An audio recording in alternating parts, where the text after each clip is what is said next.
আজ আমরা পড়ব ইউরিন এক্সামিনেশন সম্পর্কে। যে ইউরিন এক্সামিনেশন কেন করা হয়, ডক্টর একজন পেশেন্টকে কখন ইউরিন এক্সামিনেশন প্রেসক্রাইব করেন এবং ইউরিন এক্সামিনেশনের মধ্যে কী কী টেস্ট পারফর্ম করা হয়, এছাড়া আমাদের ইউরিন এক্সামিনেশনের কী কী সিলেবাস রয়েছে, কী কী পড়তে হবে, পুরোটাই কভার করার চেষ্টা করব এই ভিডিওর মাধ্যমে। তো ইউরিন এক্সামিনেশন বা urine analysis is a routine laboratory test use to access kidney function, urinary tract disorder and many systematic disease, example diabetes, liver disease ইত্যাদি কারণে কিন্তু ইউরিন অ্যানালাইসিস সাধারণত করতে দেওয়া হয়।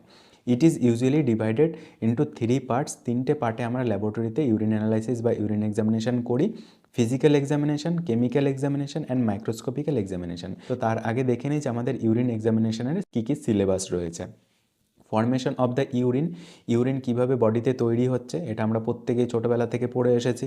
কম্পোজিশন অফ দ্য ইউরিন, এবং ইউরিনের কী কী উপাদান থাকছে। কালেকশন অ্যান্ড প্রিজার্ভেশন, এবং ইউরিন স্যাম্পেল আমি কিভাবে কালেকশন করতে বলবো পেশেন্টকে, কি ইনস্ট্রাকশন দেব, কিভাবে কালেকশন করতে হবে এবং প্রিজার্ভেশন কিভাবে করতে হবে টেস্ট করার জন্য। ফিজিক্যাল এক্সামিনেশন কালার দেখব, transparency, pH and specific gravity. Chemical এক্সামিনেশনের মধ্যে কি থাকছে, protein, sugar, blood, ketone bodies, bile pigment and bile salt, এগুলো কিন্তু কেমিক্যাল এক্সামিনেশনের মধ্যে থাকছে, তবে পিএইচটা কিন্তু কেমিক্যাল এক্সামিনেশনের মধ্যেই পড়ে। মাইক্রোস্কোপিক্যাল এক্সামিনেশন, সেলস যেমন RBC, WBC, epithelial cell, cast crystal, এগুলো আমরা মাইক্রোস্কোপিক্যাল এক্সামিনেশনের মাধ্যমে বুঝবো। এবং detection of the micro albumin 24 hours urine protein estimation, এটাও কিন্তু আমাদের সিলেবাসের মধ্যে রয়েছে। তো এটা হচ্ছে ইউরিন এক্সামিনেশনের সিলেবাসে আমাদের রয়েছে, বিএমএলটি ডিএমএলটির সিলেবাসে, ঠিক আছে। তো এবার এটা কিন্তু আমরা 3টে পার্টে পড়বো, ঠিক আছে। Physical examination, chemical and microscopical examination. তো ডক্টর সাধারণত প্রেসক্রাইব করে urine for REME, routine examination and microscopical examination, মানে আর সিএস, মানে কালচার অ্যান্ড সেন্সিটিভিটি টেস্ট। তো রুটিন এক্সামিনেশন অ্যান্ড মাইক্রোস্কোপিক্যাল এক্সামিনেশনের মধ্যে আমরা আজ শুধু ফিজিক্যাল এক্সামিনেশনটাই পড়বো। তারপরের ক্লাসে পড়বো আমরা কেমিক্যাল এক্সামিনেশন, তারপর আমরা পড়বো মাইক্রোস্কোপিক্যাল এক্সামিনেশন। কারণ একটা ভিডিওর মাধ্যমে কিন্তু পুরোটা যদি কভার করা যায় তাহলে কিন্তু পুরো ভিডিওটা প্রায় 1.5 থেকে 2 ঘন্টার হবে। তো সেই জন্য আমরা ফিজিক্যাল এক্সামিনেশনটাই শুধু পড়বো এই ভিডিওর মাধ্যমে, ঠিক আছে। তো আমরা প্রত্যেকেই জানি যে কিডনির মাধ্যমে পুরো বডির ব্লাডটা ফিল্ট্রেশন হয়, ফিল্ট্রেশন হয়ে তারপরে কিন্তু ইউরিন তৈরি হয়। Urine is formed in the kidney by the functional units called nephron. The process of the urine formation occurs in 3 main steps: glomerular filtration, tubular reabsorption and tubular secretion. এই 3টে স্টেপে কিন্তু urine তৈরি হয়, ঠিক আছে। তো এই যে নেফ্রনের মধ্যে দিয়ে urinary excretion, filtration, reabsorption and secretion, ঠিক আছে। তো এবার আমাদের কি হচ্ছে যে প্রথমে গ্লোমেরুলার ফিল্ট্রেশন হচ্ছে, ঠিক আছে। গ্লোমেরুলার ফিল্ট্রেশন কি হচ্ছে, গ্লোমেরুলার ফিল্ট্রেশনে আমাদের কী কী ফিল্ট্রেশন হচ্ছে, water, glucose, amino acid, urea, salts, এগুলো কিন্তু গ্লোমেরুলার ফিল্ট্রেশন হচ্ছে। Like protein, blood and blood cells, এগুলো কিন্তু যেগুলো তো লার্জ মলিকিউল থাকছে তাই কিন্তু এগুলো ফিল্ট্রেশন হতে পারছে না। অকার্স ইন দ্য গ্লোমেরুলাস, গ্লোমেরুলাসের মধ্যে with high pressure, blood pressure যখন এই যে ব্লাড প্রেশারে যখন ঢুকছে তখন এখানে দেখো, এখানে যেহেতু ছোটো ক্যাপিলারিগুলো থাকছে তো সেই জন্য হাই প্রেশারে এইগুলো ফিল্টার হয়ে যাচ্ছে, ঠিক আছে। ফিল্টার হয়ে যাওয়ার পরে দ্বিতীয় স্টেপে কী হচ্ছে, টিউবুলার রিঅ্যাবজর্পশন হচ্ছে। আবার যেগুলো ফিল্টার হয়েছিল পরে আবার রিঅ্যাবজর্পশন হয়ে এখানে কি glucose, amino acid, sodium chloride and water কিন্তু আবার রিঅ্যাবজর্পশন হয়ে যাচ্ছে, ঠিক আছে। রিঅ্যাবজর্ব হয়ে যাওয়ার পরে তারপরে আবার টিউবুলার সিক্রেশন হচ্ছে। টিউবুলার সিক্রেশনে এখানে কি সিক্রেট হচ্ছে, the additional waste substances are secreted from the blood into the tubule. এবার এখানটা আবার টিউবুলার সিক্রেশনে hydrogen ions, potassium ions, ammonia, drugs and toxins কিন্তু টিউবুলার সিক্রেশনের মাধ্যমে সিক্রেট হয়ে বেরিয়ে যাচ্ছে, ঠিক আছে। তো সুতরাং ফাইনাল ইউরিনে আমরা কি পাচ্ছি, যে after this the 3 process urine contains water, urea, uric acid, creatinine and excess salts, এগুলো কিন্তু আমরা ফাইনাল ইউরিনের মধ্যে দেখতে পাচ্ছি। তো formation of the urine, blood থেকে ব্লাড ফিল্ট্রেশন হলো প্রথমে গ্লোমেরুলার ফিল্ট্রেশন, তারপরে টিউবুলার রিঅ্যাবজর্পশন, পুনঃশোষণ, টিউবুলার সিক্রেশন অ্যান্ড ইউরিন, ঠিক আছে। তো এই প্রসেসে কিন্তু ইউরিনটা ফর্মেশন হচ্ছে। এবার কম্পোজিশন অফ দ্য ইউরিন, ইউরিনের 95% কী থাকে, ওয়াটার থাকে এবং 5% organic substance, inorganic substance, pigments and normal constitution in present in trace and substance normally absent, এগুলো অ্যাবসেন্ট থাকে। এবার অর্গানিক সাবস্টেন্সের মধ্যে কী কী থাকে, যেমন ইউরিয়া, ইউরিয়াকে major waste product of the protein metabolism. Creatinine কি, যে ফ্রম মাসেল মেটাবলিজমের মাধ্যমে ক্রিয়েটিনিন তৈরি হচ্ছে। Uric acid from nucleic acid metabolism, nucleic acid metabolism হয়ে ইউরিক অ্যাসিড তৈরি হচ্ছে। হিপিউরিক অ্যাসিড স্মল অ্যামাউন্টে অর্গানিক সাবস্টেন্স থাকছে, ঠিক আছে, ইউরিনের মধ্যে। এবার ইনঅর্গানিক সাবস্টেন্স ইলেকট্রোলাইটস কি থাকছে, যে sodium, potassium, chloride, calcium, magnesium, phosphates, sulphates, bicarbonates এগুলো কিন্তু ইনঅর্গানিক সাবস্টেন্স সামান্য মাত্রায় কম্পোজিশন এই ইউরিনের কম্পোজিশনের মধ্যে পড়ছে, ঠিক আছে, ইনঅর্গানিক সাবস্টেন্স। এবার পিগমেন্টস কি থাকছে, যে ইউরিনের কালার ইয়েলো হচ্ছে কিসের কারণে, ইউরোক্রোমের কারণে, এবং urobilinogen small amount normally present থাকছে, ইউরোবিলিনোজেন অ্যান্ড ইউরোক্রোম, ঠিক আছে, ইউরোক্রোমের কারণে ইউরিনের ইয়েলো কালারটা আসছে। এবং normal constitution present in the test সামান্য মাত্রায় কি প্রেজেন্ট থাকছে, ammonia, hormones and vitamins and enzymes, এগুলো কিন্তু সামান্য মাত্রায় ট্রেস মানে কম, খুবই সামান্য মাত্রায় প্রেজেন্ট থাকে, এবং সাবস্টেন্স নর্মালি অ্যাবসেন্ট। এবার গ্লুকোজ, একজন স্বাভাবিক মানুষের ক্ষেত্রে তো আর গ্লুকোজ ইউরিনে পাস হবে না, সেজন্য কিন্তু এগুলো নর্মালি অ্যাবসেন্ট থাকবে। এবার ডিজিজ কন্ডিশনেই কিন্তু glucose, protein, ketone bodies, bile salt and bile pigment and blood cells এগুলো কিন্তু পাস হবে, ঠিক আছে। এবার ইউরিন স্যাম্পল কালেকশন, একজন পেশেন্টকে আমি কি ইনস্ট্রাকশন দেবো ইউরিন স্যাম্পল কালেকশন করার জন্য, ল্যাবরেটরিতে টেস্ট করার জন্য, কোনো ডক্টর প্রেসক্রাইব করেছে যে ইউরিন ফর আরইএমই বা সিএস, তাকে এবার এই স্টেপে আমাকে ইউরিন স্যাম্পলগুলো কালেকশন করতে হবে। যে র্যান্ডম ইউরিন স্যাম্পল হয়, ফার্স্ট মর্নিং স্যাম্পল হয়, mid stream clean catch urine sample হয়, 24 hours urine collection, catheterize urine sample, suprapubic aspiration, ঠিক আছে। এইরকমভাবে আমরা এই পদ্ধতিতে ইউরিন কালেকশন করব। র্যান্ডম মানে কি, যে তুমি দিনের যে কোনো সময়ে র্যান্ডম ইউরিন স্যাম্পল দিতে পারো টেস্টের জন্য। ফার্স্ট মর্নিং স্যাম্পল, যে সকালে ঘুম থেকে উঠে তুমি স্যাম্পল দিলে, সেটা হচ্ছে ফার্স্ট মর্নিং স্যাম্পল। তো এবার বিভিন্ন কারণে বিভিন্ন ইনস্ট্রাকশন দেওয়া হবে যে তোমাকে র্যান্ডম স্যাম্পল তুমি যে কোনো সময় কী কী টেস্টের জন্য দিতে পারো, ফার্স্ট মর্নিং স্যাম্পল তুমি কী কী টেস্টের জন্য দিতে পারো, mid stream clean catch urine sample. Mid steam urine sample মানে কি, যে after cleaning the area during the collection of the initial portion of the urine steam is allowed to escape the while the mid steam portion is collected, মানে urine করার সময় প্রথমের কিছু অংশ বেরিয়ে যাওয়ার পরে দ্বিতীয় মাঝখানের যে অংশটুকু সেটা কিন্তু কালেক্ট করতে হবে, এই জন্য সেটাকে বলা হয় mid stream clean catch urine, ঠিক আছে। মানে সেটা কিন্তু স্টেরাইল থাকবে, কারণ সেখান থেকে আমরা কালচার অ্যান্ড সেন্সিটিভিটি টেস্টের জন্য মিড স্টিম স্যাম্পেলটাকে প্রেফার করা হয়। মাইক্রোস্কোপিক্যাল এক্সামিনেশনের জন্য ফার্স্ট মর্নিং স্যাম্পেলটাকে কালেকশন করা হয়। র্যান্ডম স্যাম্পেল মানে তুমি যে কোনো সময় স্যাম্পেল দিতে পারো। 24 hours urine collection, all over 24 hours urine stores in a special container, ঠিক আছে। এবার 24 আওয়ার্স ইউরিন যখন থাকবে কোনো পেশেন্টের টেস্টের জন্য, তখন তাকে 24 আওয়ার্স ইউরিন স্যাম্পেল কিন্তু কালেকশন করতে হবে। ক্যাথিটারাইজ ইউরিন স্যাম্পেল, এবার ক্যাথিটারাইজ ইউরিন স্যাম্পেল, কোনো পেশেন্টের ক্যাথিটার লাগানো আছে, এবার ক্যাথিটার থেকে কিন্তু ইউরিন স্যাম্পেল কালেকশন করতে হবে। সুপ্রাপিউবিক অ্যাসপিরেশন, এবার সুপ্রাপিউবিক অ্যাসপিরেশন মানে কোনো পেশেন্টের ইউরিন হচ্ছে না, ইউরিন বন্ধ হয়ে রয়েছে, তখন needle insert through the abdominal wall into the bladder under ultrasound guidance. এবার আল্ট্রাসাউন্ড গাইডেন্সের মাধ্যমে সুপ্রাপিউবিক অ্যাসপিরেশন করে কিন্তু ইউরিন স্যাম্পল নিতে হবে, ঠিক আছে। এবার ইউরিন স্যাম্পল কালেকশনের কিছু রেকমেন্ডেশন রয়েছে CLSI গাইডলাইন্স অনুযায়ী। Primary routine specimen container have wide base capacity of 50 ml, মানে মিনিমাম 50 ml এর কন্টেনার হতে হবে। Sterile collection container for all microbiological specimen, sterile হতে হবে মাইক্রোবায়োলজিক্যাল স্পেসিমেনের জন্য। 24 আওয়ার্স স্পেসিমেনের জন্য স্যাম্পল কালেকশনের 3 লিটারের মিনিমাম হতে হবে capacity. Specimen container should have secured closure to prevent the specimen loose and protect the specimen from the contamination, এবং contamination থেকে প্রিভেন্ট করার জন্য আমাকে কিন্তু টাইট সিল প্যাক একটা কন্টেনার হতে হবে।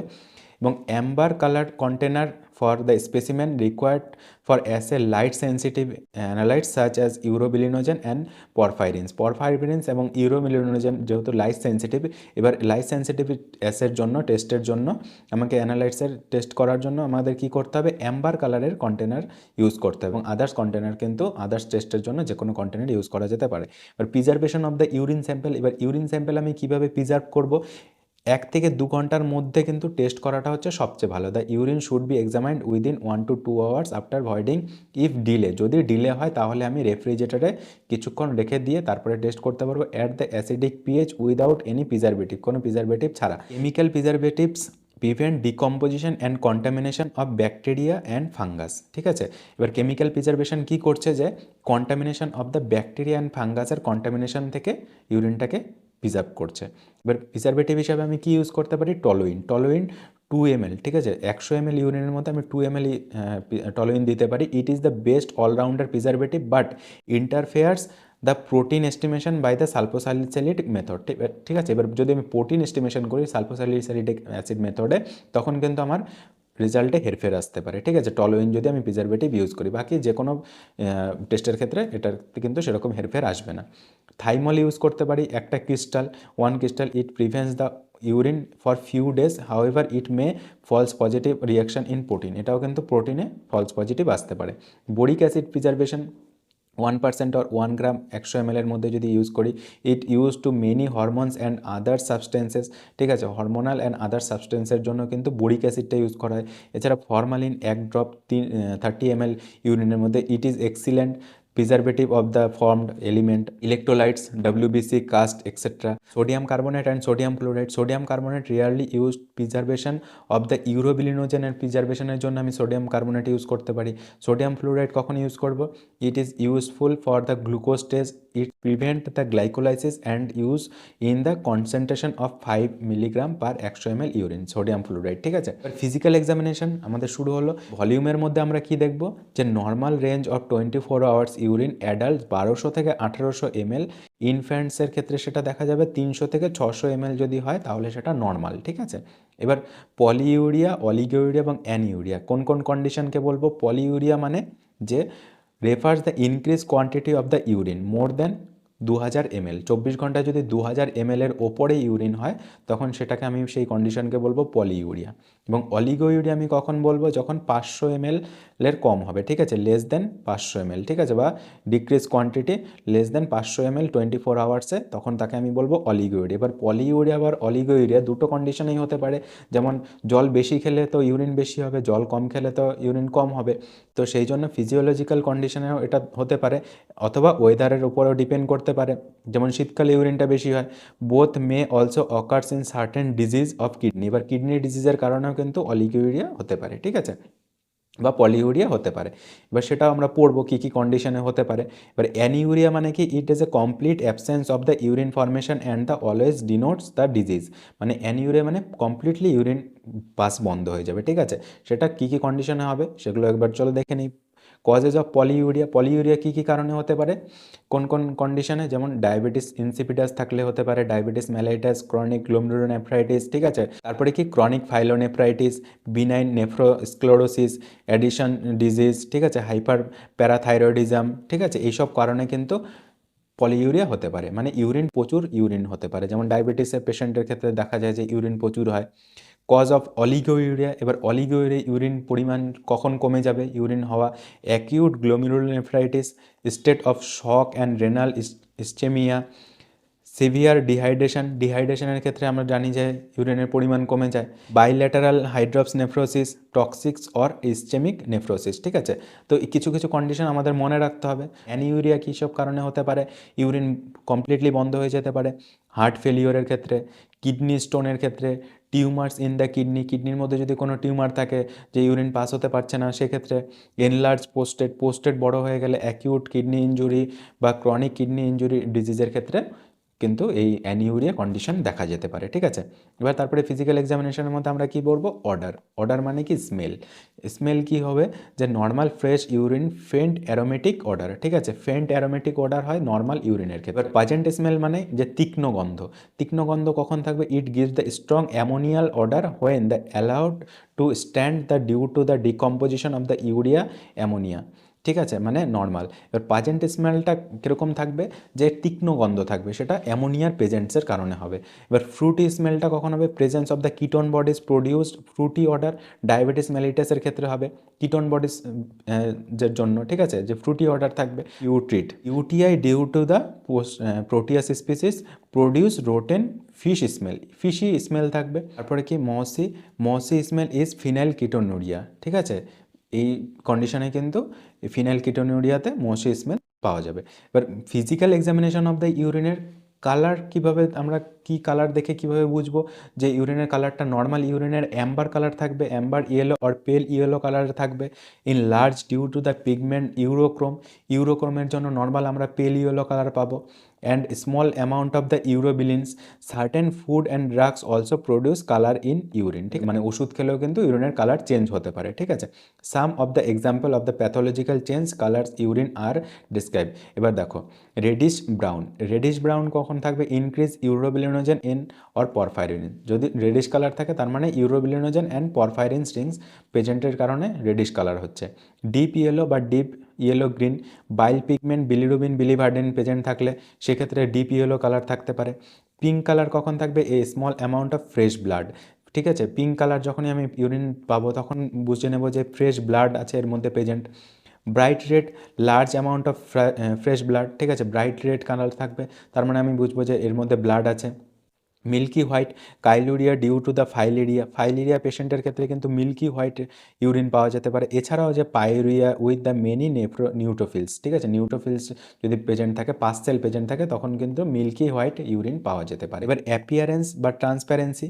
এবার অ্যাপিয়ারেন্স বা ট্রান্সপারেন্সি আমরা কীভাবে বুঝবো? যে নর্মালি তো ফ্রেশ ইউরিন স্যাম্পেলের ক্ষেত্রে নর্মাল কী থাকবে? ক্লিয়ার থাকবে, but may be cloudy due to the presence of amorphous phosphate, amorphous urates, cloudy urine. Some of the disease producing clouds in urine include. ঠিক আছে, এবার ক্লাউডি ইউরিন কখন পেতে পারি? Turbidity cause the presence of the past. ঠিক আছে, past যদি present থাকে তাহলে সেক্ষেত্রে ক্লাউডি থাকতে পারে পাইউরিয়ার ক্ষেত্রে। এছাড়া যদি ফ্যাট প্রেজেন্ট থাকে। এবার স্পেসিফিক গ্রেভিটি, ফিজিক্যাল এক্সামিনেশনের মধ্যে স্পেসিফিক গ্রেভিটি পড়ছে। স্পেসিফিক গ্রেভিটি কী? যে for a normal adult the typical fluid intake 24 hours urine specific gravity is a single number of the reflects kidney concentration. ঠিক আছে, এবার কনসেন্ট্রেশনটা আমরা বুঝবো এখানটা এই স্পেসিফিক গ্রেভিটির মাধ্যমে। The normal range of the typical 1.005 থেকে 1.030 এর মধ্যে থাকবে normal specific gravity. Determination of the specific gravity. এবার স্পেসিফিক গ্রেভিটিটাকে আমরা কীভাবে মাপবো? It can be done by the urometer, reflectometer and dipstick method. এবার এই যে দেখো, এবার ইউরিনটাকে এখানে নেওয়া হয়েছে। এবার ইউরিনটাকে নিয়ে এই যে এই ইউরোমিটারটা রয়েছে, এই ইউরোমিটারের মধ্যে এটাকে দেওয়ার পরে এই যে এটা কতটা ডুবে যাচ্ছে, এখানে দেখো মার্কারির একটা মার্কারি রয়েছে, এই মার্কারিটা এখানটায় রয়েছে এবং এই যে ইউরোমিটারটা রয়েছে, এই ইউরোমিটারটার এখানটায় যখন এটা যতটা ডুবছে এখানটার যে ক্যালকুলেশনটা হবে এখানটার থেকে কিন্তু দেখা হচ্ছে যে তার স্পেসিফিক গ্রেভিটি কোথায় এসে দাঁড়াচ্ছে। ঠিক আছে, এখান থেকে কিন্তু ক্যালকুলেশন করা হচ্ছে এই মার্কিং থেকে যে তার স্পেসিফিক গ্রেভিটি কতটা আছে। ঠিক আছে, যে কনসেন্ট্রেশন ইউরিনের কতটা রয়েছে। ইনক্রিজ কখন বেড়ে যাচ্ছে specific gravity? In the dehydration, diarrhoea, restricted fluid intake, vomiting, fever, excessive sweating, diabetes mellitus, albuminuria and acute glomerulonephritis. But decrease specific gravity in the urine in observed in the excessive fluid intake, অতিরিক্ত জল খাওয়ার ফলে, diabetes insipidus and the end stage of the kidney disease, chronic glomerulonephritis, other renal disease such as bilateral polycystic kidney, chronic pyelonephritis and the hypertension when concentration power of the kidney several reduced to a low fixed specific gravity 1.008 থেকে 1.010। ঠিক আছে, এই সব কারণে কিন্তু specific gravity decrease মানে কমে যাচ্ছে। ঠিক আছে, এবার আমরা পরে পড়বো কেমিক্যাল এক্সামিনেশন। ডিপস্টিক মেথডে আমরা কীভাবে টেস্ট করব সেটা কিন্তু আমরা পরের ভিডিওতে আলোচনা করবো কেমিক্যাল এক্সামিনেশনের মধ্যে। ঠিক আছে, কেমিক্যাল এক্সামিনেশনটা তো আর একটু বড় পার্ট রয়েছে, তো এটা আমরা পরের নেক্সট সেশনে আলোচনা করব। তো চলো আজকের ভিডিওটা এখানেই শেষ করছি। তোমাদের যদি কোনো প্রশ্ন থাকে তাহলে অবশ্যই কমেন্টে জানাবে। দেখা হচ্ছে নেক্সট সেশনে, নেক্সট ভিডিওতে। Thank you.